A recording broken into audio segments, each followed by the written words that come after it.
இன்னாருன்னு சொன்னால் புரியுமா?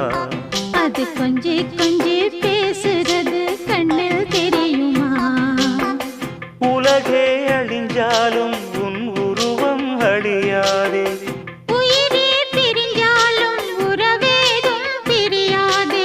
உண்ணாமல் உறங்காமல் உன்னால் தவிக்கும் பொண்ணு மணியின் நெஞ்சுக்குள்ளே இன்னாருன்னு சொன்னால் புரியுமா? அது கொஞ்சி கொஞ்சி